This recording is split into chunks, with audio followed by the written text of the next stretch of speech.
hay un poco de ambos componentes, así que simplemente como diálogo, ¿qué es para vos, Mamela, la mujer y qué rol juega la mujer dentro de la sociedad? Bueno, gracias por esa pregunta y justo no hay mal que por bien no venga. En la entrevista que le hice a Elsa Méndez, justamente titulé la nota El aborto no es una causa de mujeres. Precisamente porque esto deja en claro dos cosas muy importantes. No excluye a los varones de la causa provida y no exige a la mujer ser parte de una ideología que no la representa. Y compartí un meme, bueno, no sé si es un meme, una foto que salía la Virgen de Guadalupe y la bandera de México y dije, el feminismo dice destruir el patriarcado, pero en verdad destruye una cultura que eleva la maternidad como lo más sagrado. Entonces, en ese sentido, para mí, la feminidad o ser mujer, bueno, es un hecho biológico, pero yo creo que la mujer tiene un rol muy importante en la civilización, partiendo de la premisa que nuestro lenguaje es materno, precisamente porque la madre es la primera voz que escuchamos. Yo creo que la mujer tiene un rol fundamental y yo siempre uso el ejemplo que el símbolo de la mujer es el espejo y la cruz, precisamente porque la mujer es la custodia de la moral y la belleza. Y ese símbolo existe desde la antigua Grecia, aunque antes solo era el espejo y el palito. Con el auge de la cristiandad en el medioevo se atraviesa la cruz. Y eso es lo que se ha conservado a lo largo de la historia, o sea, lo que han sido las abuelas, quienes hemos tenido el privilegio de tener abuelas, el ejemplo que son y la expresión mi madre es una santa, este símbolo de la mujer como una mujer elevada. Y el feminismo en ese sentido es, como es una ideología de subversión, quiere convertir a la que da vida en la que destruye, al arquetipo de belleza en una oda a la fealdad. Entonces, en ese sentido, para mí, la mujer es un estándar para la sociedad entera. Y por eso, y me gusta mucho dividir lo que es izquierda y derecha, izquierda es en función de derechos, ¿qué me vas a dar? Y derecha es en función de deberes, ¿qué debo dar yo? Entonces, en ese sentido, la mujer tiene un rol tan grande porque lo que ella proyecta al mundo es lo que el mundo va a ser. Y por eso es una cultura de damas la que va a cosechar una sociedad de caballeros. Y hasta el punto, lo que bien dices, que recuerdo como buen adicto a las lecturas, en la Edad Media, que hay tantos mitos al respecto, el centro de la vida en comunidad, giraba en torno a las abadías, por una cuestión de organización, porque muchos caballeros iban a la guerra, y la mujer podía ser abadesa, es decir, podía llegar a ostentar uno de los cargos políticos más altos que había en esa conformación y en esas pequeñas polis, lo cual da muestra que en efecto el cristianismo nunca ha sido enemigo de la mujer, muy por el contrario, ya con la figura de Nuestra Señora, ya se eleva un rango superior de la media, lo que es justamente la feminidad y algo que hay que rescatar en esta posmodernidad bastante cejada por ciertos discursos ideológicos.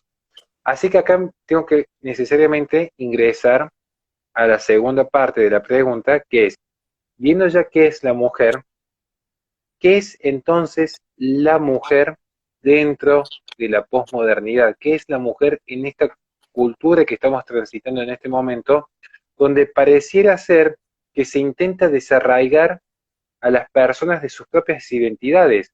Porque el marxismo podría llegar a promover una igualdad mediante la ley en cuanto a salarios, el discurso podría llegar a promover una igualdad entre el hombre y la mujer mediante el lenguaje y que todos tengamos una, un lenguaje neutro, pero incluso con el aborto se desarraiga a la mujer de su maternidad, equiparándola ya por completo al hombre. Entonces, ¿qué rol juega la mujer? ¿Qué es la mujer dentro de este contexto?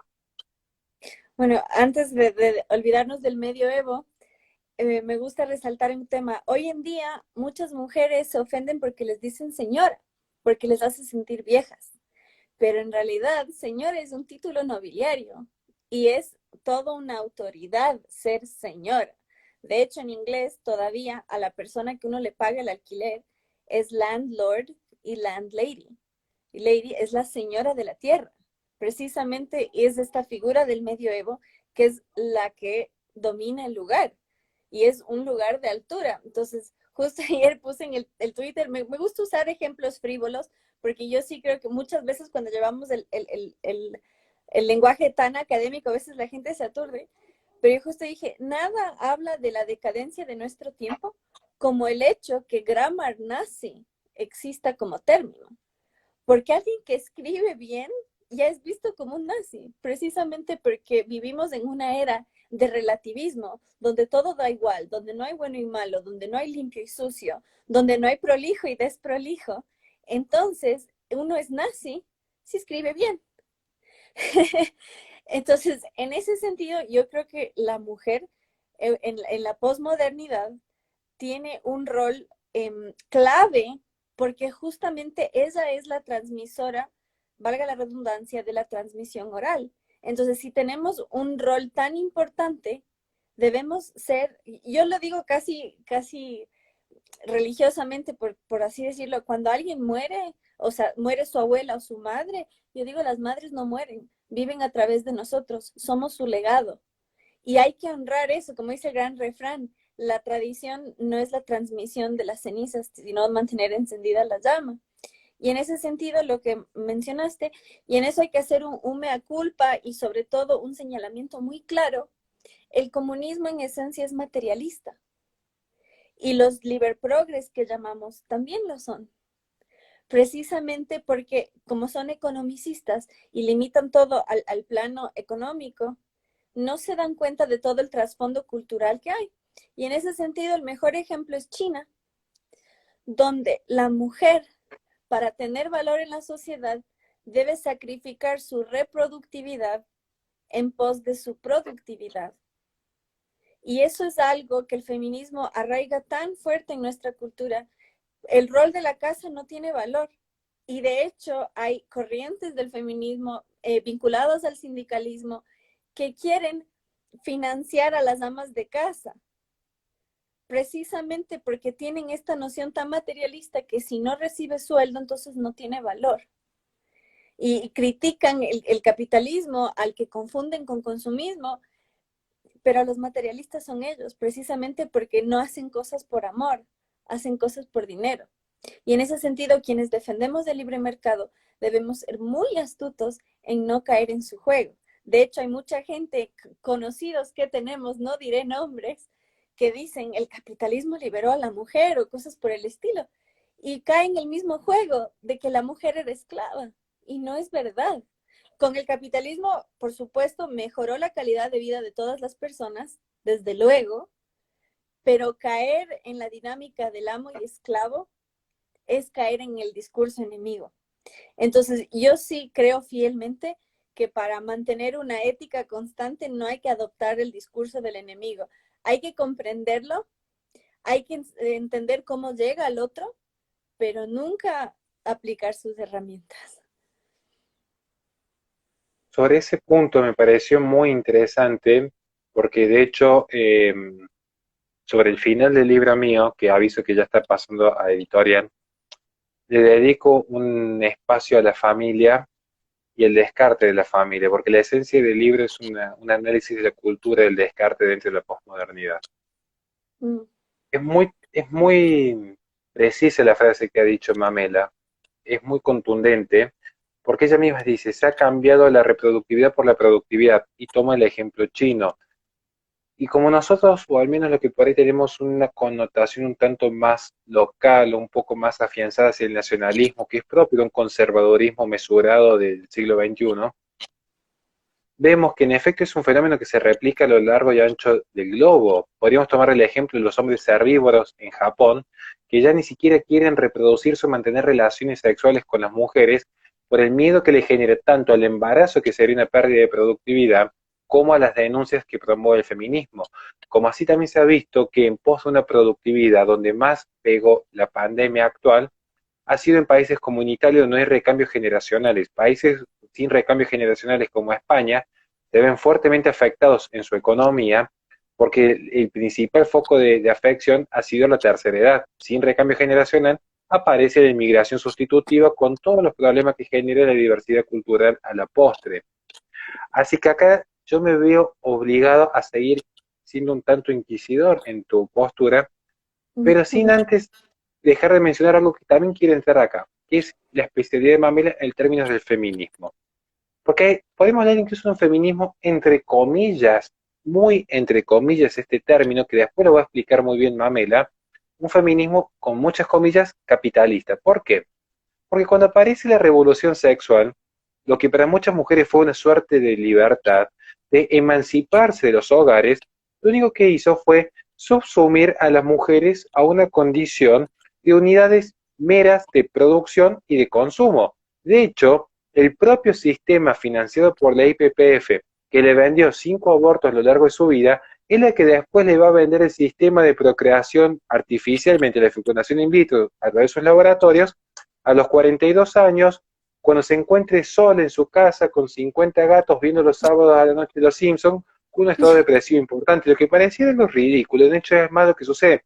Ejemplo puntual, Shulamit Firestone, cuando fallece, es encontrada meses después porque se ve que ni siquiera a las amigas le importaba que era de su vida, entonces estaba en la total soledad, donde nadie se percató de su ausencia. Digo esto porque es casi como una crónica, una muerte anunciada en cómo termina la vida de la gente que ha gestado odio a lo largo de su trayectoria. Entonces, entrando al tema del feminismo, que es lo que vos me... ¿Qué es la mujer? ¿Qué es la mujer para el feminismo? Porque es una pregunta capciosa que yo me hago cargo que estoy siendo capcioso. Porque no es lo mismo la mujer como la proletaria del hogar, como diría Engels, que el feminismo actual, donde está más preocupado porque un hombre gana un concurso de belleza que para ayudar a una mujer en situación de embarazo vulnerable. ¿Qué es la mujer para el feminismo? Una herramienta. Justamente lo puse hoy en Twitter, no recuerdo palabras exactas, pero la idea es precisamente que el feminismo en sí es una herramienta del socialismo, porque esta es una ideología de antivalores. Entonces, por eso me gusta usar el símbolo, porque es esta inversión de las cosas. Como lo dijo George Orwell, la guerra es la paz, la libertad es esclavitud, la ignorancia es la fuerza, y yo agrego el feminismo es igualdad, precisamente porque vivimos en una era de opuestos.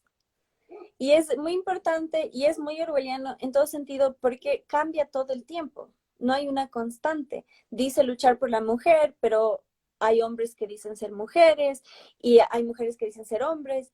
Y hay países, por ejemplo en Inglaterra, ya es prohibido decir mujer embarazada, es persona gestante. Entonces la mujer es una herramienta dialéctica, discursiva, ya ni siquiera es un ente existente, es acorde a las circunstancias. Entonces, en ese sentido, y lo que preguntabas del capitalismo, como dije brevemente, hay una mala comprensión y tristemente los liber progres que no son más que hedonistas, porque son cortoplacistas. Yo los llamo cómicamente keynesianos culturales, porque Keynes decía, a la larga vamos a morir. Él no tenía proyección futura como los liber progres. Ellos solo piensan en sus placeres inmediatos, no piensan en consecuencias, no piensan en la generación futura. Es vivir el hoy y que es justamente la posmodernidad. Y yo creo que el mejor ejemplo es cuando estaba dividida Alemania. Mucha gente no es consciente de esto, pero el fenómeno de las amas de casa proliferó en la Alemania libre, precisamente porque el surgimiento de la clase media, de la burguesía, del fin del feudalismo, es lo que permitió la existencia del ama de casa. Y yo en eso, por ahí rompo muchos esquemas, porque ya digo, mucha gente aliada a nosotros fomenta esto de que, oye, el capitalismo te deja hacer tantas cosas. Y lo que no se dan cuenta es que caen en el juego materialista. Entonces, hay una antropóloga que recomiendo mucho, se llama Helen Fisher, Fischer, y ella dice, la mujer en el trabajo no fue un avance, sino un retroceso. Y eso te gana muchos enemigos decirlo, pero es una realidad cronológica. Desde que exige la agricultura, la mujer ha sido recolectora, o sea, la mujer trabajadora es algo que siempre hubo en las mujeres pobres. Fue gracias al surgimiento de la clase media que el hombre pudo generar suficiente dinero que ya no hacía falta que la mujer trabaje. Y justamente Chesterton lo dice, dejó de estar, de depender de la economía de su esposo a pasar a estar por debajo de un jefe. y eso te venden como libertad. Bueno, con eso no digo que la mujer no debe trabajar. Si quiere trabajar, que trabaje, pero que entienda que eso no fue un avance. De hecho, es un lujo. Es un lujo poder estar en tu casa. Es un lujo no tener que pedir permiso y también es una forma de integrar al varón en una responsabilidad y en un sentido de propósito, porque lo que más nos motiva como seres humanos es un sentido de propósito. Y desvincular al hombre de eso ha sido súper nocivo para toda la sociedad. Y otra cosa, somos la especie más inteligente sobre la faz de la Tierra por nuestra crianza, por esa etapa de contención, porque la mamá puede estar ahí. Y en tiempos donde la mamá podía estar durante varios años, esto más se desarrolló. Y otra cosa, limitar el rol privado al mercado es sacar la familia, el hogar y justamente el rol de la mujer en la educación. Y en eso hay una gran falla conceptual, a mi criterio, me dirán si me equivoco, pero no es gracias al capitalismo, sino justamente gracias al auge del estado de bienestar y al enorme gasto estatal que ahora deben trabajar mamá y papá. Entonces, justamente el feminismo ha sido funcional al Estado agigantado porque le delega a la educación estatal la función que tenía mamá y ese rol tan importante en la formación de seres humanos. Nada que agregar cuando se ha dicho absolutamente todo. Pienso en efecto, ciertamente que esto va muy de la mano de lo que es la posmodernidad, digamos, porque si algo caracteriza la posmodernidad cuando lo vemos en Lyotard, no fue solamente el fin de los metarrelatos, que algo en lo que yo sí puedo llegar a coincidir con él claramente, Mm. no solamente que se acaban los metarrelatos, no solamente que es el agotamiento del modernismo, sino que aparece un eterno presente. La posmodernidad es en efecto un eterno presente y lo que muchos posmodernos no entienden, y acá sí le queremos mandar un saludo enorme a nuestros queridos amigos liberales de corte progresista, que el eterno presente, y esto implicaría incluso retomar ciertas ideas de Rand, con que tengo millones de diferencias por donde se mire, pero lo que es cierto, digamos que uno puede ignorar ciertos elementos de la realidad, pero no puede ignorar las consecuencias de eso, ¿bien? ¿Qué es lo que es el eterno presente? No son más que niños hipersexualizados y viviendo como adultos, y adultos en una etapa de eterna infantilización, sin asumir responsabilidades, y esto es propio de la posmodernidad que desarraiga por completo el pasado, ya no es solamente una lucha marxista de borrar la historia y la herencia cultural para construir un hombre nuevo, sino que es propio de todas las culturas que ya se están olvidando de dónde vienen.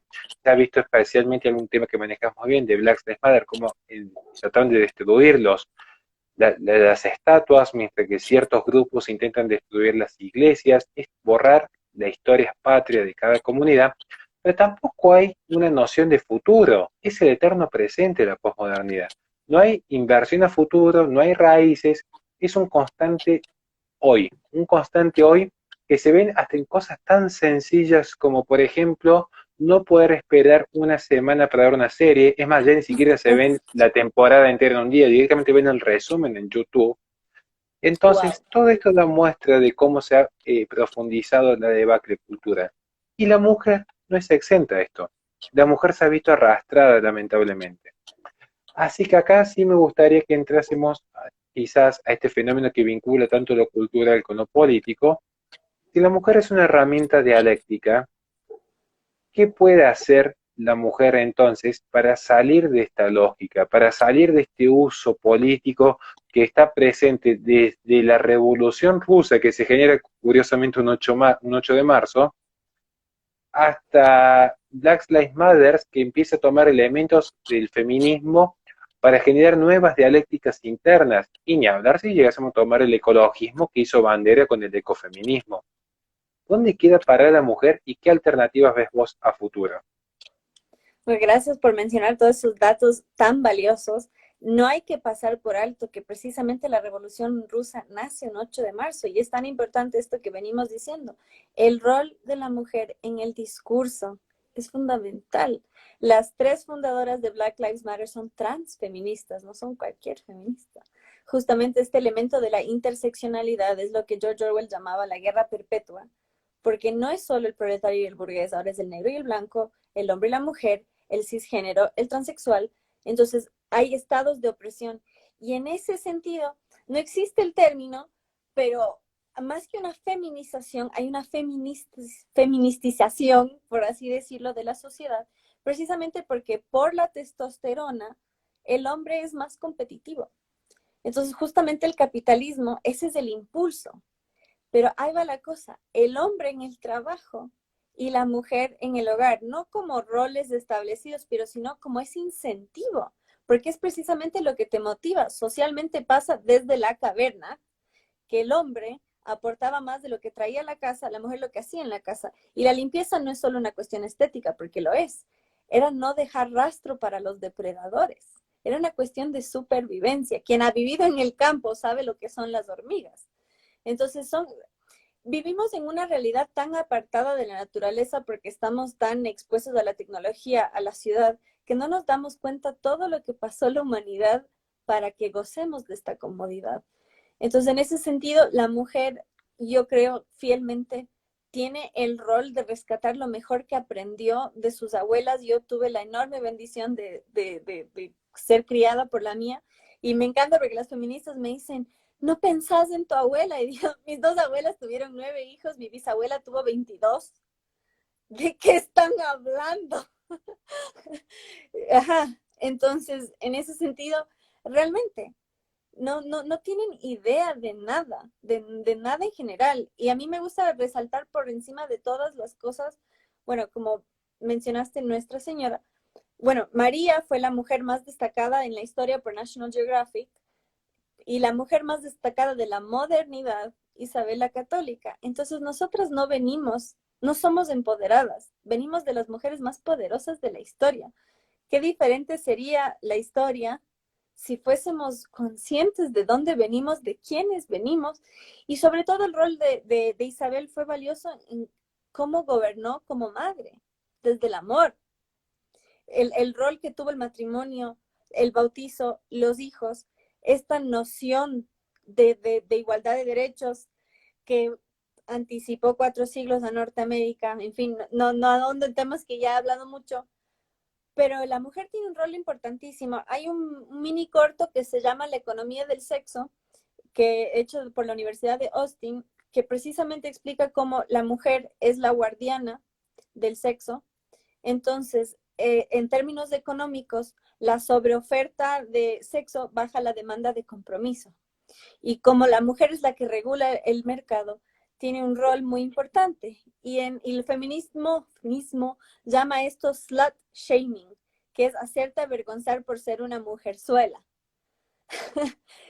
Y que es precisamente, o sea, cualquier mujer que ha usado ropa insinuante ve que tiene más miradas negativas pues, de mujeres que de varones. ¿Por qué? Porque tú estás devaluando el mercado del sexo, porque tú estás dando sobreoferta a lo que yo estoy poniendo en un valor mucho más alto. No digo yo como persona, sino como generalidad.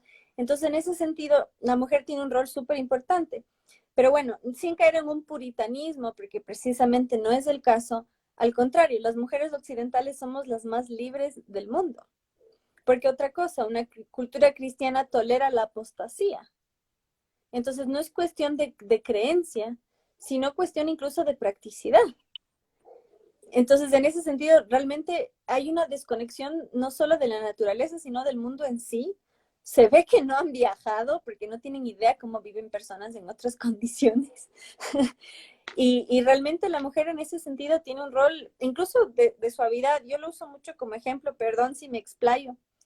Yo, por ejemplo, si yo camino junto a una construcción, que es uno de los grandes estereotipos de los albañiles, que son como que chiflan y ese tipo de cosas, yo antes de llegar digo buen día o buenas tardes, según lo que corresponda, y es automático, o sea, hasta los cascos se sacan, buenas tardes. Entonces, precisamente porque la mujer tiene un rol civilizador para con el hombre. Y si todo animal, sí, desde el reptil, no quiero entrar tanto en tecnicismos, pero todo se habla en términos jurídicos, incluso abogado me corregirá, el cerebro reptil, que es justamente el que impera en el sociópata, porque para el reptil matar, comer y copular es lo mismo.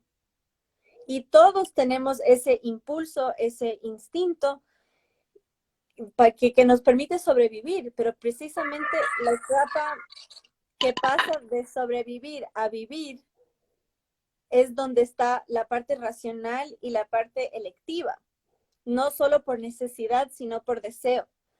Entonces, en ese sentido, si vos andas como una presa vulnerable y hay una construcción, y cómo anda el feminismo, o sea, que el Estado me proteja del piropo, son así, perdón que dramatice, pero son tan patéticas, tan patéticas.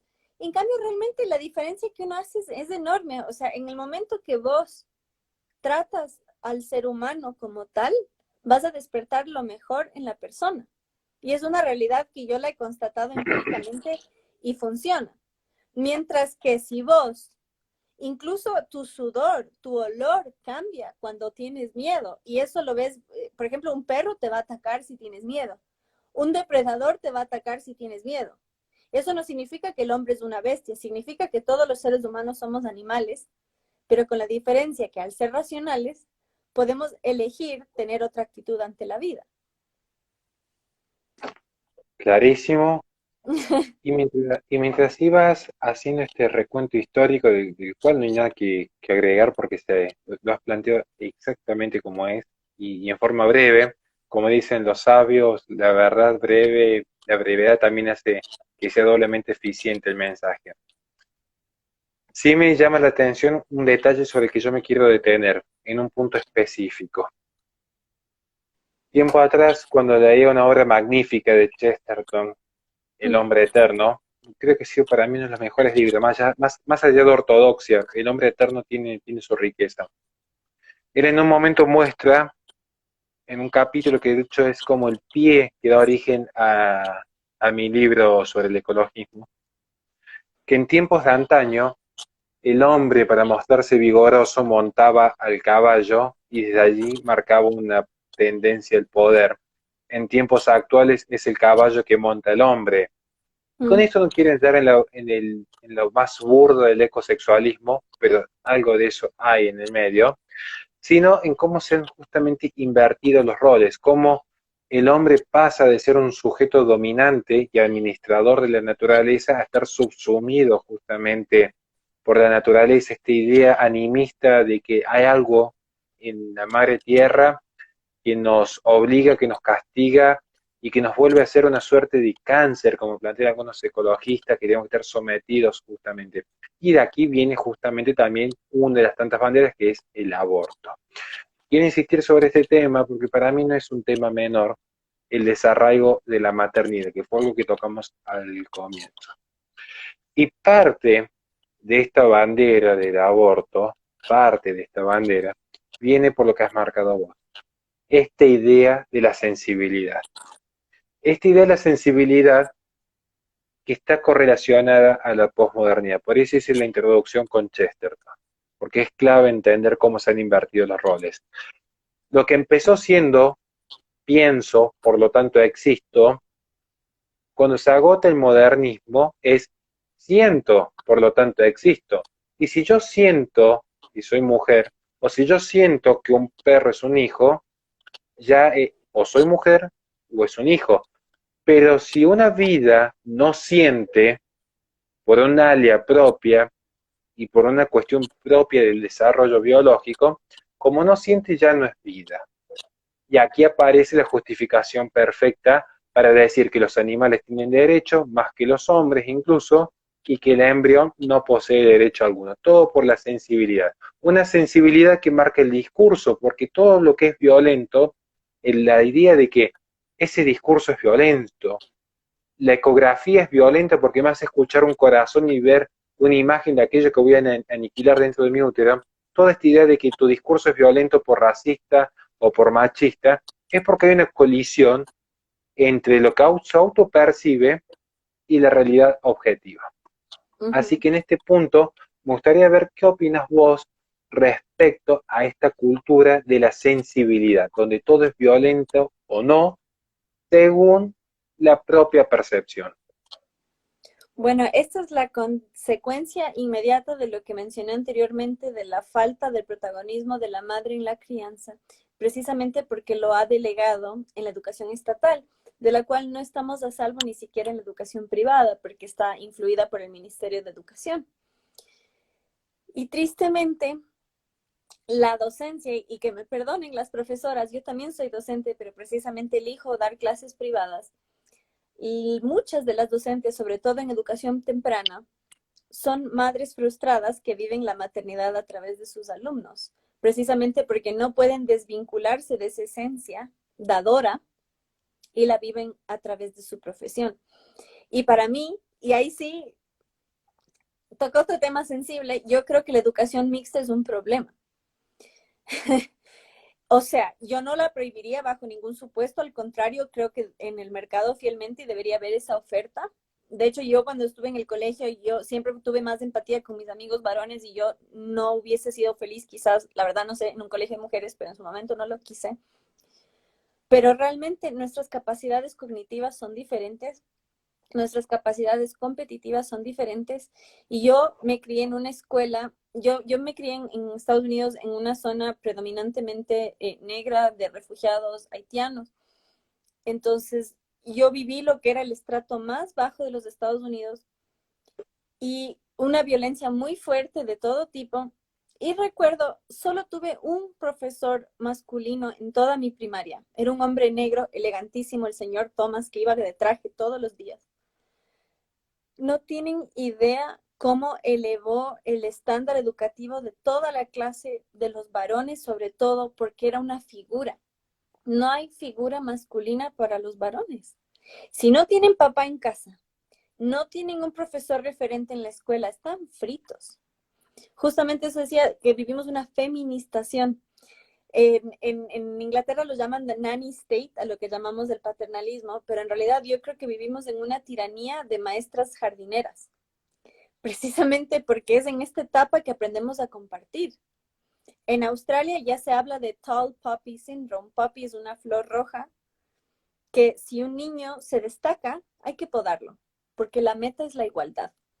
De hecho, hay una sátira muy buena de Australia de cómo es la educación allá, que te bajan los puntos de acuerdo a tu grado de opresión y así.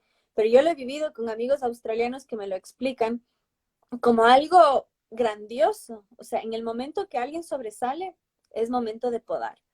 Y esa es la tiranía en la que vivimos. Ahí recomiendo mucho, está en YouTube, War on Boys, la guerra contra los niños, que explica cómo hoy en día el varón en la primaria es tratado como una niña defectuosa, precisamente porque las niñas suelen ser, no es mi caso, yo más bien es algo que lo trabajo día a día, yo sí digo con toda humildad, yo no lo digo desde el arquetipo, sino desde un trabajo que yo he desarrollado. Yo jugué fútbol 19 años, fui arquera, o sea, sé artes marciales y no me arrepiento, pero en un momento atajé un golazo y me dio un cimbrón en la cadera que sentí el útero y dije, ¿qué estoy haciendo? ¿A quién le estoy demostrando? Precisamente porque vivimos en esta competencia con los varones de enseñar que yo también puedo, que yo también soy fuerte y esa cosa, y te juro, hasta cómo me sentaba era como así, porque claramente no es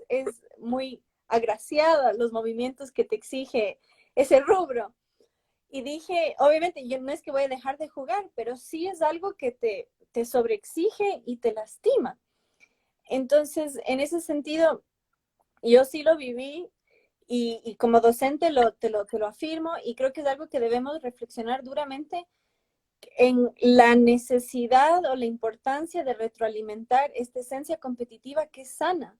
Hoy en día es dificilísimo, ya no se compite, todos deben ganar un premio y esto tiene un impacto social enorme. Y esto en el tema feminismo, socialismo, es brutal, porque la mujer ha sido históricamente la encargada de la caridad, obviamente desde el ámbito cristiano. Ahora ya no, porque ese sentimiento de la mujer fue cooptado por el socialismo y trasladado al Estado. Antes las damas alemanas, las damas inglesas, lo que fue la migración en Argentina. Hay el hospital británico, el hospital italiano, precisamente porque el migrante daba y precisamente porque la mujer tenía tiempo, porque el hombre producía tanto, daba al que no tenía, organizaba este tipo de iniciativas y eso ya no existe porque ahora ese sentimiento caritativo se traslada al Estado. Entonces vivimos una era donde lo más noble de la feminidad fue cooptado en materia educativa, fue cooptado en materia política, aplasta el ímpetu competitivo y enriquecedor del varón y nos anula a ambos. Hay en ese punto, como hilo conductor, si bien la charla de hoy es cuál es el rol de la mujer dentro de lo que es la sociedad, como vimos al comienzo, y cuál es el rol dentro de la izquierda, no podemos dejar de mencionar el rol del hombre como complemento necesario de una cuestión natural. O sea, ya ni siquiera es una implicancia ideológica lo que estamos diciendo en este punto. Pero ciertamente vemos, y es cada vez más común, un intento, podemos atribuirlo a ciertos sectores ideológicos, y si quieres hacer ese análisis, está bien que así sea, pero hay, naturalmente se ha dado, no naturalmente, sino que es normal ver en la calle, que hay mujeres cada vez más masculinizadas, pareciera que se esfuerzan por ser feas, pareciera que se esfuerzan para que uno repela toda noción de copulación con estos engendros, porque sus dimensiones, sus colores de pelo, especialmente sus olores, llaman a una asexualidad forzada por parte de aquellos que tienen un poco de buen gusto, pero por otro lado vemos que dentro de los que podríamos decir el género masculino, hay una tendencia a ser cada vez más floripondios, un poquito más manfloros, más delicados, más sensibles, incluso dirían en el barrio un poquito más llorones, especialmente cuando desde la moda, con pantalones para pequeños palillos, hasta los cortes de pelo y la cultura imperante en Hollywood, vemos que hay una tendencia a la homogenización, donde uno ve un híbrido que no sabe distinguir mujer, hombre, ante la duda yo no me acerco. Digo, ¿qué sucede con el hombre en el siglo XXI? ¿Cuál es tu visión siendo mujer con el hombre en la actualidad? Bueno, te agradezco un montón esa pregunta y tuve un cachetazo que me invitaron a una radio.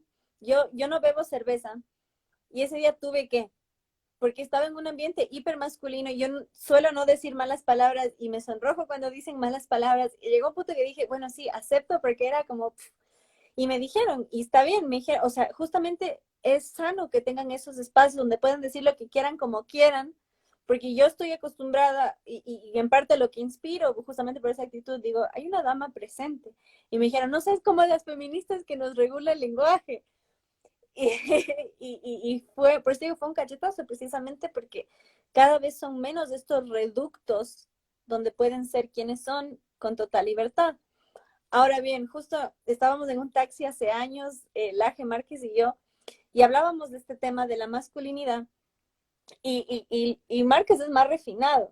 Entonces, justo hablábamos de ese tema, que ser hombre tampoco es ser un bruto, pero sí es tener la capacidad de serlo.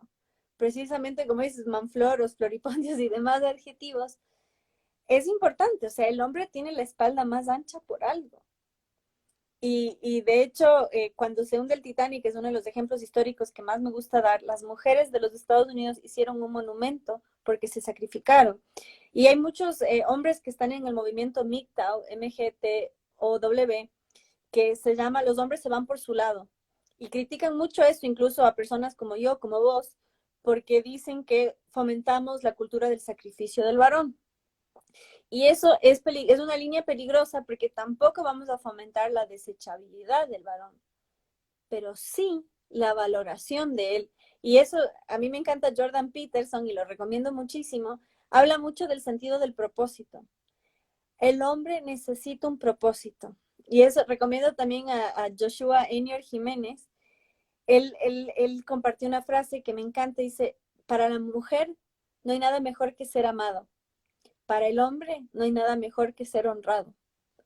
el hecho de que el honor en el hombre ha sido históricamente algo valiosísimo, ese reconocimiento y es algo que yo lo voy a transcribir después, no sé si viste, este niño que salvó a su hermana de ser devorada por un pitbull.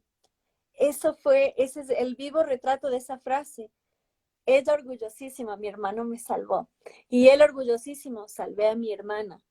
Y para mí, yo tuve el gran privilegio de tener un hermano mayor y por eso es que sé jugar a la pelota y sé artes marciales, precisamente porque para él no hubo nada mejor para hacer que enseñarme a cuidarme. Y para él, de hecho, hace poco estuvimos en un taxi y le dije que se recueste en mis piernas porque estaba cansado y se tiró y se durmió así. Porque aunque esté descansando, para él su primera prioridad era protegerme.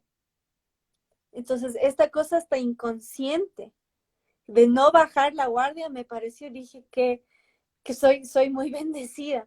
Entonces, en ese sentido, valorarlo mejor, comprender lo que ha sido históricamente el varón y no pasarlo por alto. Y por eso yo sí digo, entre otras cosas, el aborto solo es un reflejo, pero al feminismo no le conviene reconocer que al hombre se le ha negado históricamente el primer derecho, que es la vida. Con eso tuvimos alguna vez un cruce en materia jurídica en un chat.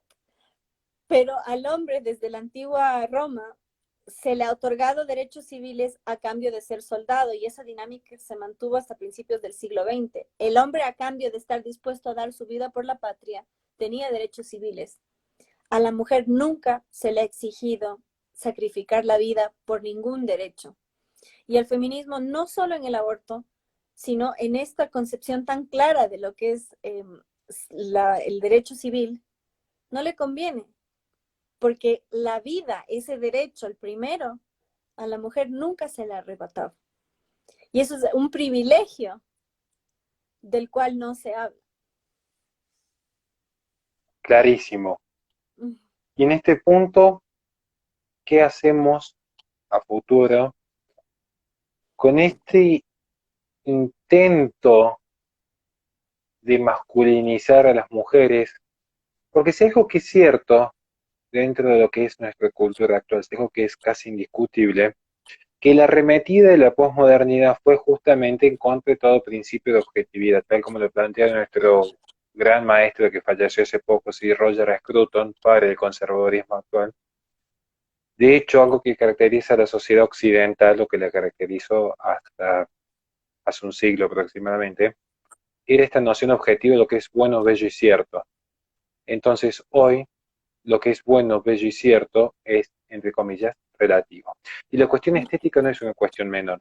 Por eso quería aprovechar estos últimos minutos para hablar con vos cómo se vincula la erotización de la sociedad, la erotización de la mujer, cómo hay una tendencia a buscar que la mujer sea cada vez más fea, el hombre más delicado, tratamos de hacerlo más sutil.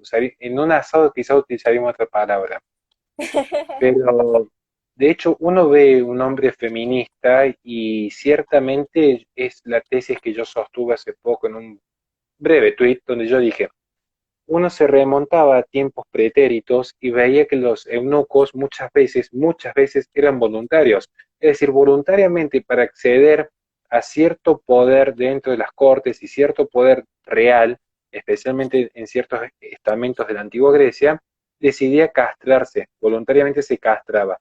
Y hoy pareciera ser que hay una nueva castración simbólica, donde el hombre decide aliarse al feminismo, pierde la poca varonilidad que ya tenía previamente, con tal de ser aceptado socialmente. Hay una castración simbólica. Allende de que muchos aliados feministas en realidad están con un cartel diciendo yo no soy violador, como el ladrón que está constantemente atajándose de cualquier acusación previa. Se conjuga un poco de cada cosa, la castración química por un lado, la castración simbólica por un lado, y por otro lado, esta cuestión de culpa, de querer mostrarle a la sociedad que ellos no son violadores, que ellos no son malas personas, que ellos no han golpeado a las mujeres. Curiosamente, después cuando aparecen algunos incidentes nos damos cuenta que no era tan así. ¿Qué observación puede hacer respecto al feminismo, el rol del hombre y la mujer en este aspecto? Bueno, Vos que practicaste o practicas artes marciales, sabes muy bien que nada nos da más fuerza que nuestra esencia. De hecho, hay una corriente del el Kung Fu ovárico, que saca la fuerza desde ahí. Entonces, en ese sentido, ser fieles a nuestra naturaleza en su mejor sentido de la palabra es lo que más fuerza nos da. Y yo creo que la mujer no corre ningún riesgo como el que corre con un macho beta, porque no hay ser más patético en esta tierra que aquel que está dispuesto a ir contra su naturaleza y destruir a la cría, precisamente porque el macho alfa, protector, al menos en la especie humana, porque no aplica, por ejemplo, en los leones, pero realmente un hombre que está dispuesto a destruir una criatura es un hombre que está dispuesto a hacerte lo peor. Y en este sentido, en términos antropológicos, existe lo que se llama el shit test, la prueba del excremento, donde en especies primates la hembra le arroja excremento al macho para que él se defienda ante ella. Porque si el macho es capaz de defenderse ante la hembra, entonces el macho va a ser capaz de defender a la hembra y su cría frente a una amenaza. El feminismo es esto, es decirle al hombre de Occidente, si vos no estás aquí para enfrentarme, yo tengo al Estado. En Europa, al Islam. Porque justamente no es que no quiere un macho alfa, quiere convertir al Estado en un patriarcado. Quiere enaltecer a una cultura como el Islam. De hecho, se tapan con el pañuelo y todo en las marchas contra Trump, una cosa que no tiene lógica alguna. Entonces, precisamente por más que quieren distanciarse de la naturaleza, nunca lo logran. Simplemente quieren un macho más dominante. Y lo que al hacerle tan blando al macho promedio, lo que hacen es buscar un externo, como es el Estado, o como es una cultura aún más exacerbada. Entonces, en ese sentido, yo sí creo que podemos lograr un sano equilibrio. De hecho, muchos están comentando respecto al fútbol y la participación de las mujeres. Yo participé en un torneo mixto que amé profundamente y yo peleaba los gritos. Ya, si vamos a jugar, juguemos fuerte, elevemos el estándar, no lo bajemos. Jugué en otro torneo donde los hombres no podían patear. Entonces, hacían la gambeteada, la jugada, pero tenía que patear la mujer. Entonces, ¿de qué igualdad están hablando? Si vos hablas de castración, ¿qué más castrante que no dejarte patear al arco? Porque está atajando una mujer y pobrecita la vas a romper. Y yo prefería romperme los dedos a que me traten justamente como si fuese de cristal. Entonces, en ese sentido, es una contradicción constante y nada vulnera más a la mujer a que la traten como una criatura indefensa, precisamente porque te vuelve más propensa a un asalto, porque dicen, está solita, no se puede defender. Entonces, realmente vivimos en una era de contradiscurso, de contradicción total. Y yo por mi parte y lo que yo ofrezco fielmente es exaltar lo mejor del hombre y de la mujer, porque lo tenemos tanto culturalmente como biológicamente. Y en ese sentido, la cultura occidental ha sido tan astuta y tan armoniosa en lograr ese sano equilibrio. Entonces, en ese sentido, y yo sí creo que debemos, como dije al principio, aprender lo mejor de nuestras abuelas y bisabuelas y entender justamente, ellas disfrutaron un tiempo donde ellas tuvieron un predominio social tan fuerte, un rol tan importante, y nosotras no podemos asumir la arrogancia de creer que ellas estaban equivocadas.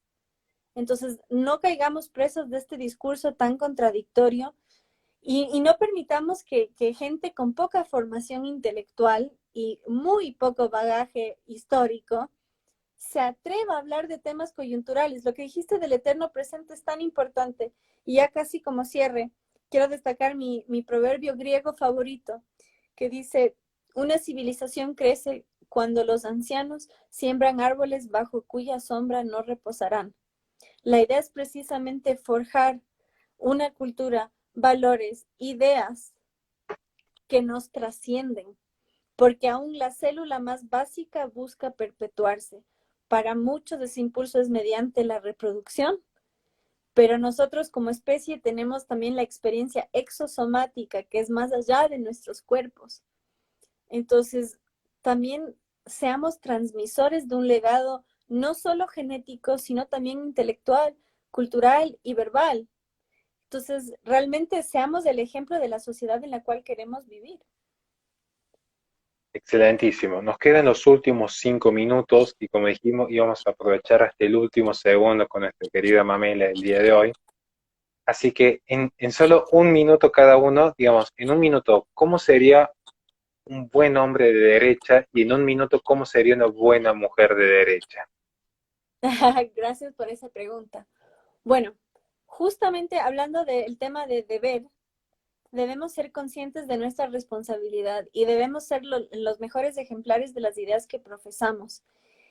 Y debemos entender que la izquierda justamente se vende porque alega empatía, pero en realidad es una ideología que alega que es más vale morir que nacer pobre. Entonces nosotros debemos llenar esos vacíos, debemos no caer en las falacias de liberprogres y randianos, debemos que no les gusta la caridad, precisamente debe surgir del sector privado para que no lo haga el Estado. Y en el cortejo, no digo que no podemos divertirnos, claro que podemos divertirnos, pero realmente sí debemos pensar en nuestra responsabilidad para generar una siguiente generación de gente de bien y también no dañar, porque en el cortejo, en las relaciones pasajeras que van y vienen, dañas. Entonces, realmente tener un historial lo más intachable posible, no solo por tu reputación, sino por no dañar gente en el camino, porque luego eso se vuelven tus enemigos también. Y en cuanto a la educación, ser mucho más activos, porque realmente la docencia es una convicción enorme que no da plata y por eso muchos la evaden. Y si no queremos ser profesores, tradicionalmente dicho, sí al apelar a las redes, a estos espacios, a YouTube, a lo que fuere, blogs, para realmente transmitir cosas que valen la pena, porque hoy más que nunca nosotros somos la nueva rebeldía y hoy es cuando podemos cosechar esa juventud que quiere un sentido de propósito, que quiere ir contra el sistema y nada es más antisistema que la iniciativa privada que nace precisamente en el individuo, en su familia y en mantener una existencia al margen del Estado. Coincido plenamente y como ya se finalice el vivo, quiero agradecerte enormemente y hacer como un saludo protocolar, agradeciendo también a lo que hacen posible mantener estos espacios. Digo porque esto lo hacemos de corazón, pero todos saben que pagar un alquiler en la radio, pagar el hosting de la web, las horas de edición que nos lleva, tiene su tiempo. Por eso yo agradezco muchísimo el respeto de aquellos que esperan, por ejemplo, que uno suba el vivo entero a YouTube y lo publican 2 días después en sus canales, porque nosotros no vivimos de esto. Lamentablemente nos encantaría, pero al menos ya que sabemos que hay una situación económica muy complicada para todo el país, por lo cual se han caído muchos socios de la fundación, nosotros lo entendemos, al menos permiten que sea YouTube y no el bolsillo de ustedes lo que sostengan la actividad de la fundación. Así que por ese respeto que tienen a nuestro humilde canal, a mi humilde canal que es incipiente, hace 2 meses que lo hemos abierto, y al de la fundación, les agradecemos muchísimo esa visión de respeto que tienen. Lo quiero agradecer porque muchas veces es muy fácil pedir, pedir, pedir, y pocas veces nos detenemos a agradecer, agradecer el enorme esfuerzo que están haciendo muchísima gente para que nosotros podamos continuar con esta lucha, que son, y esto Mamela lo sabe, son horas de formación, horas de estar expuesto, horas de estar recibiendo amenazas, insultos, agravios. Hubo mucha gente que se solidarizó conmigo cuando pasó lo que pasó hace poco con mi familia, así que en ese sentido también estoy muy agradecido con todo el equipo de trabajo que me acompaña. Sin más, Mame, el último saludo que nos quieras dejar en los últimos 60 segundos y se finaliza la transmisión. Bueno, gracias por el espacio y por la invitación. Felicitaciones por tu crecimiento, tanto personal como familiar y profesional. Y no permitan que gente que sin rigor académico lo usan denominativos contra ustedes. Que la lucha por la libertad nos trascienda y entendamos que conlleva una responsabilidad enorme. Sean sinceros a sus sentimientos, a sus emociones, a sus virtudes y sean el mejor legado de sus predecesores para justamente heredar al mundo lo mejor de sí mismos. Muchísimas gracias, mami. Bueno, vamos a seguir después en contacto porque posiblemente ya te estemos llamando, si no es la semana que viene, vas a por la radio y sigamos en comunicación porque nos interesa también saber cómo nosotros te podemos ayudar a vos, porque esto es una tarea mancomunada y en equipo que trasciende toda frontera. Si el progresismo internacional, nosotros unidos también nos vamos a hermandar para darle lucha. Así es, así que bienvenidos también a mis redes, ahí para ayudarme a compartir los trolls y también a generar contenido, que sepan que las feministas no representan a las mujeres y los buenos somos más. Muchísimas gracias, gente. Vamos a estar en comunicación. Recuerden, mañana a las 11 de vuelta, como siempre. Y atentos que el miércoles que viene, ya a las 8 de la noche, tenemos una sorpresa. Vamos a estar con un invitado de lujo, alguien que es un amigo que admiro muchísimo, también internacional, pero es sorpresa, ¿eh? Así que, mami, para mí ha sido un gusto. Esperaba muchísimo la oportunidad de comunicarme con vos. Dije, estuve con Laje, estuve con Dana. Tenía que estar así con mi gran amiga y esperemos que se repita alguna vez las salidas en Buenos Aires compartiendo cerveza y conversando de política. A la orden. Y un poco de artes marciales también. Con todo gusto, sí, qué experiencia que puede ser realmente.